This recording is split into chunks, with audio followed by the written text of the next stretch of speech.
The Boeing F/A-18E and F/A-18F Super Hornets are a series of American supersonic twin-engine, carrier-capable, multi-role fighter aircraft evolved from the McDonnell Douglas F/A-18 Hornet that are currently in service with the United States, Australia, and Kuwait Armed Forces. The F/A-18E single-seat and F/A-18F tandem-seat versions are larger and more advanced versions of the F/A-18C and D Hornets, respectively. The Super Hornet is equipped with an internal 20mm M61A2 rotary gun and can carry air-to-air and air-to-surface missiles, as well as a range of additional weaponry. Additional fuel can be carried in up to 5 external fuel tanks, and the aircraft can be converted into an airborne tanker by attaching an external air-to-air refueling system. The Super Hornet, designed and initially constructed by McDonnell Douglas, made its first flight in 1995. Low-rate production began in early 1997, and reached full-rate production in September 1997, following the merger of McDonnell Douglas and Boeing the month before.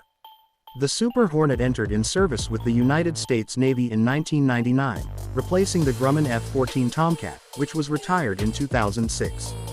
It has served alongside the original Hornet.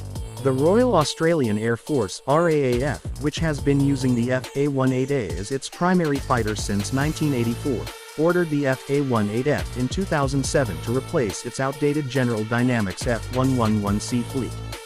The RAAF's Super Hornets began service in December 2010. Boeing stated in February 2023 that manufacture of the Super Hornet would conclude in 2025. The Super Hornet is a redesign of the McDonnell Douglas F/A-18 Hornet. The wing and tail configuration originated with a Northrop prototype aircraft, the P530, C.1965, which began as a rework of the lightweight Northrop F-5E, with a larger wing, twin-tail fins, and a distinctive leading-edge root extension, or LERX.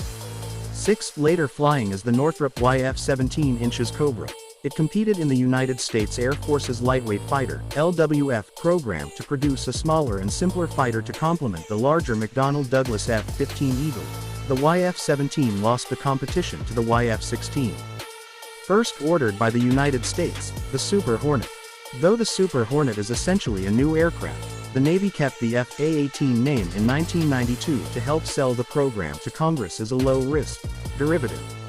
A number of features are shared by the Hornet and Super Hornet, such as radar, ejection seats, mission computer software, weapons, and maintenance operations protocols.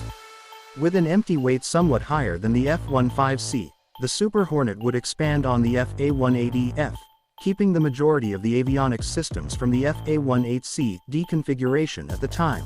6,000 flying hours made up the design service life. The Super Hornet first flew on November 29, 1995.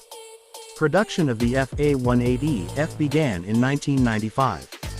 Flight testing began in 1996, and the F/A-18F made its first carrier landing in 1997. Low-rate production began in March 1997, while full production began in September 1997. Testing proceeded until 1999. Culminating with sea trials and airborne refueling demonstrations. Testing included 3,100 test flights totaling 4,600 flying hours. The Super Hornet underwent U.S. The Navy conducted operational testing and assessments in 1999, and it was approved in February 2000.